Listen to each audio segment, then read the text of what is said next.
the Cultural Revolution, they don't want to talk about even now.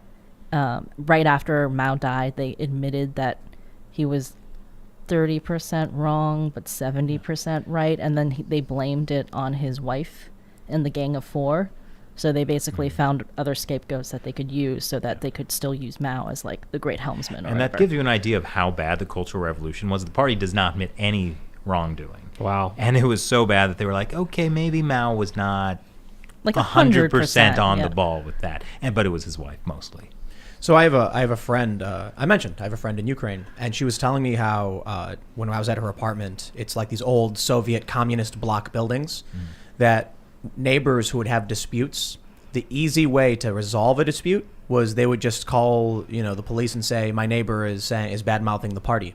And then the next day the apartment would be empty and the person would be gone off to the gulags to go break rocks. I know a story kind of similar from somebody I spoke to who lived this in China. Like again, top down government regulations.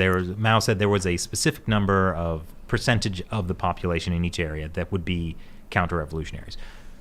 And would need to be purged. So there would be meetings where, like, the local people, they have to decide who is burn the witch, basically. And what it was is like, they would just wait until like the first person had to leave to go use the restroom, and that was them. And that was him. It was him.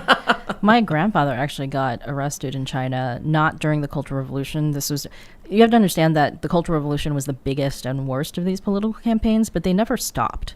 Wow. Organ harvesting of Falun Gong. Yeah, since the Chinese Communist Party came to power in 1949, in the 50s, there was the anti-rightist movement. There was the 100 Flowers campaign, where Mao was basically like, I'm going to let 100 flowers bloom. Please come criticize the party so we know how to do better. And then they basically rounded up and imprisoned and killed all the people who criticized the party. So then you had the Great Leap Forward, the Cultural Revolution. It was a test. Yeah. In the they 80s. Failed. Yeah, they did. In the 80s, there were things like my grandfather was arrested during one called the Anti-Spiritual Pollution Campaign, which was like too many Western elements are coming into China. We need to like purge the spiritual things. You know what I would do? I'd be like, I have a criticism. The Chinese Communist Party is too good. It's just too good. That wouldn't work. It's too good. In the Cultural Revolution, they'd be like, that's a good criticism. There was this movement where I forget which country it was, but somebody gifted Mao mangoes. It was Pakistan. Okay, Pakistan. And mangoes were like totally unheard of in China at this time. And so then there became this cult of people worshiping Mao's mangoes. No, I remember this because what happened was, I don't remember this. My father remembered this. He told me this story many times. Like, he remembered it. Yeah, he remembered it because the Prime Minister of Pakistan gave Mao this like mangoes. Mao gave them to the people. Like, he went to like a particular factory and were like, the workers in this factory should get the mangoes. And then the workers of the factory were like, Mao gave us these mangoes. We cannot eat them. Like, let them become like symbols of his like love for the people, So then they literally like paraded the mangoes around the country. There are propaganda photos where it's like the mass of people and somebody holding up a plate of mangoes. There is literally a propaganda movie where they're marching down the street with mangoes. And it's a huge parade of people, and then like take a look at this. The cult of mangoes. Look at this. There's paintings of someone holding up mangoes, and there's little trophies. Yeah, and they would make trophies. They made these like fake mangoes. Mao's miraculous mangoes. Oh, that's our episode. Yeah, that is yeah. So they made these fake mangoes that they then like brought around to all the different places in China, and were like, look upon Mao's mangoes. And my dad went when they came to his village. To like see the mango, and he remembered like everybody was so excited to see the mango that came from Mao, and then later he realized it was a plastic mango because obviously the mangoes wouldn't have lasted that long, but at the time everybody really believed that this was one of the mangoes like from Mao personally. Yeah, and in that episode we talk about a story of where like one guy who was like, oh, it looks like a sweet potato. They executed him. Oh man. Well, let's be honest. If there's one thing that communists are good at, it's sending people to jail and killing them. So at least they're good at that. They're really good at killing people. Yeah, they're great. 100 million or more? What is it? More than that, yeah. Well, it's interesting. We were talking to somebody about, oftentimes people will say, oh, well, they're great technocrats there in China. And that's actually like a horrible thing to it's what it is like they have these soulless solutions to problems. Like if you have too many Falun Gong people, you need some organs. Simple technocratic solution, take their organs, sell it. It's become huge business. There you go. Yeah. And then I think the thing with us admiring the technocratic ability of China, like when you see in the Wall Street Journal or the New York Times, they're talking about like, you know, China's technocrats that build these like huge skyscrapers and these like high-speed rail. Which are not just GDP scams. You know, or high-speed rail, which they stole from Japan, like all of this kind of stuff. And like we admire that in a way, and like we're like, ooh, being this way technocratic is good. And then we don't, it's like taking the morality out of it, because if you don't talk about, if you can't say genocide, if you talk about genocide, then you have to kind of grapple with what is actually happening in China. Oh, maybe we shouldn't be doing business there. Well, another aspect that kind of really worries me with the technocracy is the development of artificial intelligence, which we know China is rapidly working on with some of the biggest corporations in the world. How do you see this kind of race, which Vladimir Putin has kind of described as building the next nuclear weapon, which he described artificial intelligence as, specifically in relation to China?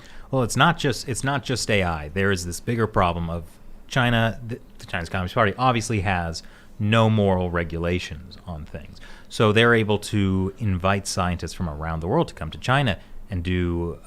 We spoke to a geneticist about this. They can do any. This is getting into Alex Jones territory. Yeah. Now. Congratulations for not being banned for having him on twice. Thank you.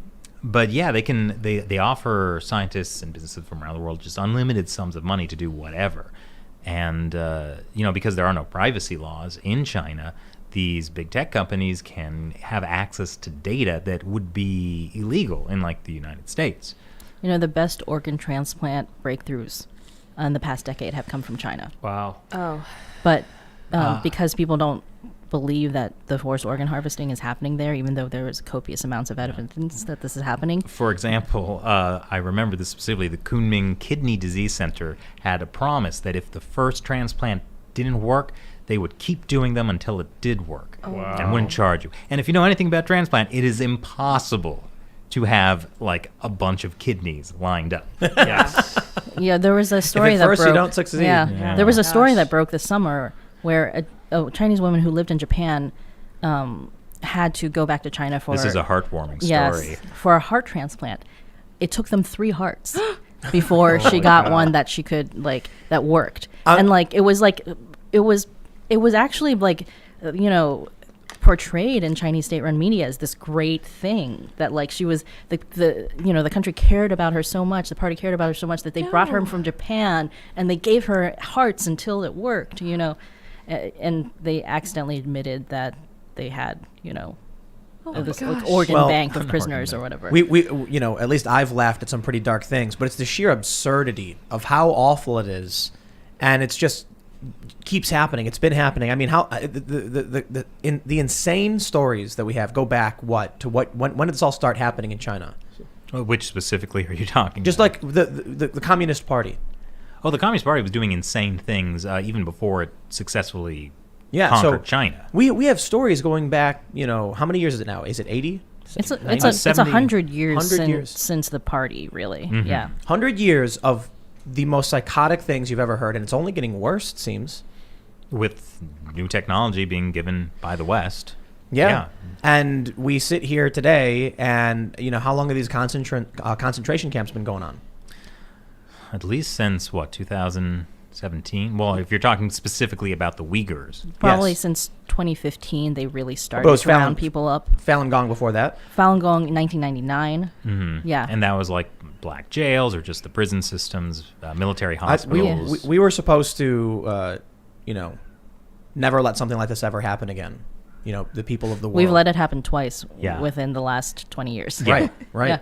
And Disney's clapping for it. Oh, yeah. And how many users does Disney Plus have? Like 100 something million or whatever? And then the head guy is going to become the ambassador to China. Yeah. I think he'd be a great ambassador. But we're watching all of this happen. We know it's happening.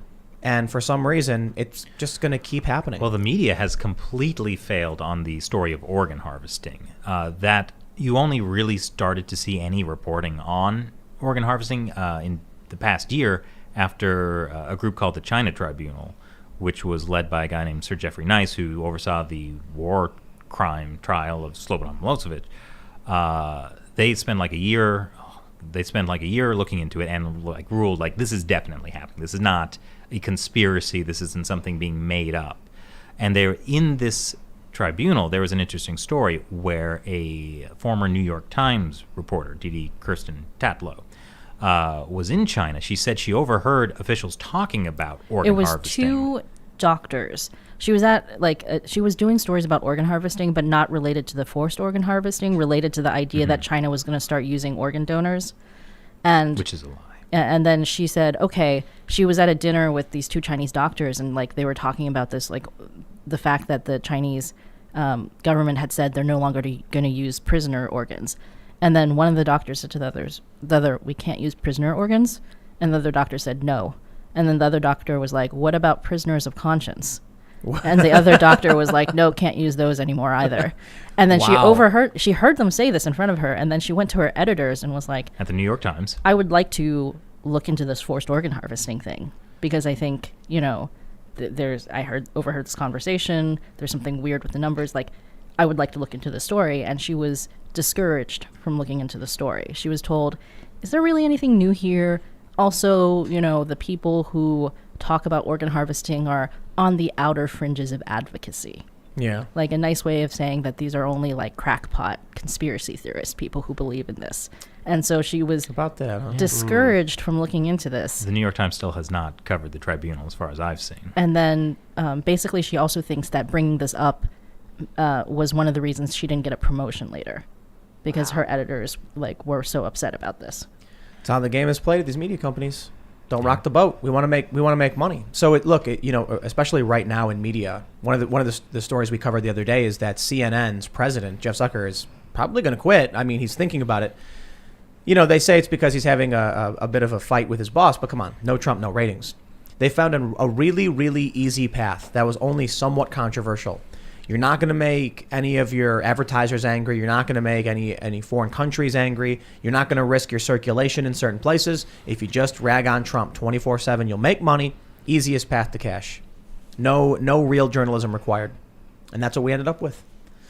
Well, so this is great. If they collapse, that means people will only have Timcast and China Uncensored. I think that's I think what's going to happen, which interestingly, these media companies were on the verge of death before Trump. When Trump came in, it gave them something to do. Now I think we're going to see some kind of rebalancing between mainstream narratives and independent media. So what this means, I guess, ultimately is that independent channels will have much more influence in the news cycle. The New York Times has been doing really, really well. CNN, MSNBC, and these other networks are going to collapse. And that means those airport news channels won't have that power. So this could be a good thing. So maybe it's not over entirely.